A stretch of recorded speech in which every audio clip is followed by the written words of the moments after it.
మీనరాశి మిత్రులకు నమస్కారములు. ఈరోజు మనకు ఎలా ఉందో తెలుసుకుందాం. చంద్రుడు నేడు తులారాశి స్వాతి నక్షత్రంలో సంచరిస్తున్నాడు. ఇది మీ రాశికి అష్టమ చంద్రుడు. అష్టమ చంద్రుడు అంటే కొంచెం జాగ్రత్త అవసరమైన స్థితి. ఈరోజు మీ మనస్సు కొంచెం ఆందోళనగా ఉండొచ్చు. పనుల్లో ఆకస్మిక ఆటంకాలు రావచ్చు. కాబట్టి ఏ పని చేసినా ఆచితూచి చేయాలి. వాహనం నడిపేటప్పుడు ప్రత్యేక జాగ్రత్త అవసరం. అయితే జ్యోతిష్యం లేదా గూఢ విషయాలపై ఆసక్తి ఉన్నవారికి కొత్త విషయాలు తెలుసుకునే అవకాశం ఉంటుంది. ఇప్పుడు నక్షత్రాల ఫలితాలు చూద్దాం. మీనరాశిలో 3 నక్షత్రాలు ఉంటాయి: పూర్వాభాద్ర, ఉత్తరాభాద్ర, రేవతి. పూర్వాభాద్ర నక్షత్రం వారికి పరమమైత్రతార కాబట్టి శుభప్రదమైన రోజు.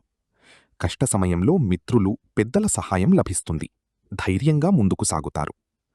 ఉత్తరాభాద్ర నక్షత్రం వారికి మిత్రతార కాబట్టి అనుకూలమైన రోజు. సమాజంలో గౌరవం పెరుగుతుంది. మిత్రుల సహకారంతో పనులు పూర్తవుతాయి.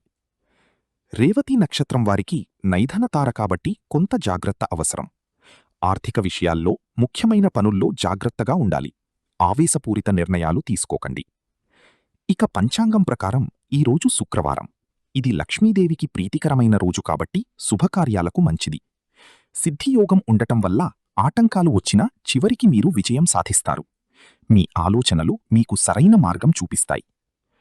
ముఖ్య సూచన: రేవతి నక్షత్రం వారు ఈరోజు శాంతంగా ఉండి ముఖ్యమైన నిర్ణయాలు వాయిదా వేయటం మంచిది. శివుడిని ప్రార్థిస్తే మానసిక ప్రశాంతత లభిస్తుంది. మరిన్ని వీడియోల కోసం మన ఛానల్ను లైక్ చేయండి, షేర్ చేయండి, సబ్స్క్రైబ్ చేయండి. ధన్యవాదాలు.